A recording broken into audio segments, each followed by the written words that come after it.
ಬಂದ ತಕ್ಷಣ ಮಂತ್ರಿಗಿರಿ ತಗೊಂಡಿದ ತಕ್ಷಣ ಕೆಲವರು ಮಂತ್ರಿ ಸ್ಥಾನ ತಗೊಂಡಿದ ತಕ್ಷಣ ಅದಕ್ಕೆ ಮಾತ್ರ ಸೀಮಿತ ಆಗಿ ಆಚೆ ಬರ್ತಿಲ್ಲ ಮೇಡಮ್. ಅದಕ್ಕೆ ಬರೀ ಸೀಮಿತ ಅಲ್ಲ, ಅವ್ರು ಬರ್ತಾ ಇರೋದು ಇವಕ್ಕೆಲ್ಲ ಅಲ್ಲ, ದುಡ್ಡು ಮಾಡಕ್ಕೆ. ಹೆಂಗಿದೆ ಓಪನಿಂಗ್ ಥ್ರಿಲ್ಲು? ನೀವು ತಪ್ಪು ತಿಳ್ಕೊಂಡಿದ್ದೀರಾ. ಖಂಡಿತ ಅವ್ರು ಈ ಕೆಲಸಕ್ಕೆಲ್ಲ ಬರ್ತಾರೆ, ಎಲ್ಲ ದುಡ್ಡು ಮಾಡಕ್ಕೆ. ಡಿ ಕೆ ಶಿವಕುಮಾರ್ ಹತ್ರ ಕಮ್ಮಿ ಇದೆಯಾ ದುಡ್ಡು? ನೋವಿದೆ, ಆಕ್ರೋಶ ಇದೆ. ಯಾಕೆ ಭಗವಂತ ನನಗಿಷ್ಟು ಪ್ರಶ್ನೆ ಮಾಡ್ತಾ ಇದ್ದಾನಲ್ಲ, ನಾನು ಯಾರಿಗೆ ಏನ್ ಮೋಸ ಮಾಡಿದ್ದೆ? ಎಷ್ಟು ತಲೆ ಮಾಡಿ ಇನ್ನು ಎಷ್ಟು ವರ್ಷ ಇರ್ತಾನ ಅವನು ತಿನ್ನಕ್ಕೆ? 4 ತಲೆ ಮಾಡಿರ್ತಾನ.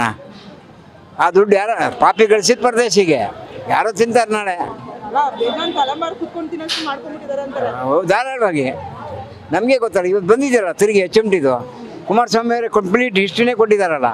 HMT ಈಚೆ ಬಂದರೆ ಸಾಹೇಬರು ಒಳಗೋಗ್ಬೇಕು. ನನ್ನನ್ನು ಕಳ್ಸೋಕೆ ನೋಡ್ತಾ ಇದ್ದಾರ. ನೀವು ಮಾಡಿರೋ ಲೆಕ್ಕ ಕಳ್ಸೋಕೆ ನೋಡೋದೆ. ನೀನು ನ್ಯಾಯ ಮಾಡಿದ್ದಿದ್ರೆ HMT ಅಲ್ಲಿ ಜಾಗ ಫ್ಯಾಕ್ಟ್ರಿ ಕ್ಲೋಸ್ ಆಗಿತ್ತು. ಕ್ಲೋಸ್ ಆದಮೇಲೆ DLFನವ್ರಿಗೆ ಮಾತುಕತೆ ಆಡ್ಬಿಟ್ಟು ಇವನು ಜಾಗ ಕೊಟ್ಬಿಟ್ಟ. ಅಲ್ಲಿ ಬಿಲ್ಡಿಂಗ್ಗಳು ಕಟ್ಟಿ ಸೇರಾಗೋಗಿದೆ. ಈಗ ಒಳಗಡೆ ಪ್ರಾಬ್ಲಮ್ ಕ್ರಿಯೇಟ್ ಆಗಿದೆ. ನೀವು ಹೇಳಿದ್ರಲ್ಲ ಏನು ಅಂತ, ಇವಾಗ ಪ್ರಾಬ್ಲಮ್ ಕ್ರಿಯೇಟ್ ಆಗಿದೆ ಅಲ್ಲಿ. ಹಳೆ ಕಂಪ್ನಿ ಮುಂಚೆ ಅದು ಇವತ್ತು ಕುಮಾರಸ್ವಾಮಿ ಹೇಳಿದ್ರು ಅದನ್ನು ಓಪನ್ ಮಾಡಬೇಕು ಅನ್ನೋ ಮನಸ್ಸೋಚನೆ ಇತ್ತು ಅವ್ರಿಗೆ. ಇವ್ರು ಹಾಳು ಮಾಡ್ತಾ ಇದ್ದಾರೆ. ಓಲಿ ಗೌರ್ಮೆಂಟ್ ಬಂತಲ್ಲ, ಯಾರಿಗೆ ಕೆಲಸ ಕೊಟ್ಟಿದ್ದಾರೆ? ಪ್ರಾಬ್ಲಮ್ ಸಾಲ್ವ್ ಮಾಡಿದಾರಾ? ಎಲ್ಲ ಕಡೆ ವೇಕೆನ್ಸೀಸ್ ಇದೆ, ಎಲ್ಲೂ ಫಿಲ್ ಆಗಿಲ್ಲ. ಯಾಕೆ? ಮಾಡೋಕ್ಕಾಗಲ್ಲ. ಅವನು 3 ತಿಂಗಳೊಳಗೆ ಅವನು ಹೋಗ್ತಾನೆ. ನನ್ನ ಮೇಲೆ ನಿನ್ಗೆ ಯಾಕೆ ಇಷ್ಟು ದ್ವೇಷ?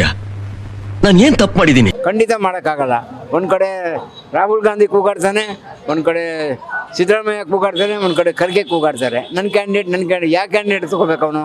ಯಾಕೆ ಈ ಕಠಿಣ ಪರಿಸ್ಥಿತಿ? ಅದು ಅವ್ರು ಮಾಡ್ಕೊಂಡಿರೋದು. ಈಗ ಅವರೇ ಹೇಳ್ತಿದ್ದಾರೆ. ಇವಾಗ ಅವನು ಏಕಾಂಗಿ ಆಗಿದ್ದಾನೆ ಅಂತ ಹೇಳ್ತಾರೆ. ಡಿ ಕೆ ಶಿವಕುಮಾರ್ನ ಹೆಂಗಾಗಿದ್ದಾನೋ ಗೊತ್ತಿಲ್ಲ. ಮಕ್ಕಳಿದ್ದಾರೆ ಕ್ಯಾಕರ್ಸಿ ಹೊರಗಡೆ ಹೋದ್ರೆ ನಮ್ಗೆ ಅವಮಾನ ತಡೆಯಕ್ಕಾಗ್ತಿಲ್ಲ. ನಮ್ಗೆ ಇತ್ತೀಚೆಗಂತೂ ನಮ್ಗೆ ಆಗ್ತಾ ಇಲ್ಲ. ಹಾಗಾದ್ರೆ HMTನ ಮಾರ್ಕೊಂಡ್ಬಿಟ್ಟಿದ್ದಾರೆ. ಸುಮಾರು ಜಾಗ ಆಗೋಗಿದೆ. ಇವಾಗ ರಿವೋಕ್ ಮಾಡ್ಕೊಂಡು ಕಂಪ್ನಿ ಓಪನ್ ಮಾಡೋದಕ್ಕೆ is waiting for that Kumaraswamy. HMT ಅಂದ್ರೆ ಇಡೀ ಇಂಡಿಯಾ ಆಗಿದ್ದು HMT ವಾಚ್ ಎಷ್ಟು ಫೇಮಸ್ ಇತ್ತು. Even Visvesvaraya iron and steel Bhadravathi ಕೂಡ ರಿಓಪನ್ ಆಗಬೇಕು. It's a very big factory and very long back factory. ಅದು they are running a very good amount in that. ಗೌರ್ಮೆಂಟಿಗೆ ಒಳ್ಳೆ ರೆವಿನ್ಯೂ ಇತ್ತು, ಅದು ಹಾಳು ಮಾಡಿದ್ರು. ರಾಜಕೀಯನ ಈ ಥರ ಪರ್ಸನಲ್ ಆಗಿ ತಗೊಳ್ಳೋದು ತುಂಬ ಕಷ್ಟ ಆಗುತ್ತೆ. ತೊಗೊಂಡೇ ತಗೋತಾರಲ್ಲ ಮೇಡಮ್. ನಾವು ಹೇಳಿದ್ರೆ ಕೇಳ್ತಾರಾ? ಇವತ್ತು ನಾನು ಯಾರು ನನ್ನ ಮನೆ ಗೊತ್ತಾಗ್ಬೇಕಾದ್ರೆ ಬೆಳಗ್ಗೆ ನಾನು ಡಿ ಕೆ ಶಿವಕುಮಾರೇ ನಾನು ಹುಡುಗನ ಕಳಿಸ್ಬಿಡ್ತಾನೆ ನಮ್ಮ ಮನೆ ಹತ್ರ. ನಾವು ಬಾಯಿ ಮುಚ್ಕೊಂಡಿದ್ದೀವಿ, ನಮ್ಮನ್ನ ಕೆಣಿಗ್ಬೇಡಿ. ನೋಡ್ಕೊಂಡ್ಬಂಡ್ರ ಅಂತ ಈ ಥರ ಲ್ಯಾಂಗ್ವೇಜ್ ಬರುತ್ತೆ ನಮ್ಗೆ. ಯಾಕೆ ಇದು? ಅದಕ್ಕೆ ನಾವು ಇಂಟರ್ವ್ಯೂ ಯಾಕೆ ಫೇಸ್ ಮಾಡಲ್ಲ ಅಂದರೆ ಈ ರಂಭನೇ ಬೇಡಪ್ಪ ಅಂತ. ಆಗಲ್ಲ. ಇವಾಗ ನೋಡಿ ತಿರುಗಿ ಮತ್ತೋಗಿದ್ದಾರೆ ಬ್ರಿಡ್ಜಿಗೆ. ಬೇಡ ಅಂದ್ರು ಮಾಡೋಕ್ಕೆ ಯಾರಿಗೆ? ಅದನ್ನು ಯಾರಿಗೆ ಕೊಡ್ತಾರೆ ಅಂತ ಅದು ಕೂಡ ಹೇಳಿದ್ರು ಕುಮಾರಸ್ವಾಮಿ. DLFನವ್ರಿಗೆ ಮಾತುಕತೆ ಆಗಿದೆ. ಗೋದ್ರಾ ಅವನಿಗೆ ಅದನ್ನೆಲ್ಲ ಮಾಡಿಬಿಟ್ಟು ಅವನಿಗೆ ಕೊಟ್ಟರೆ ಅವನು ಅದು ಹೌದು ಅವನದಲ್ಲ. ಕುಮಾರಸ್ವಾಮಿ ಅಲ್ವೇ ಅಲ್ಲ, ಖಂಡಿತ ಅಲ್ಲ. ಇವನು ಸುಮ್ಮನೆ ಕಟ್ತಾ ಇದ್ದಾನೆ ಕತೆ.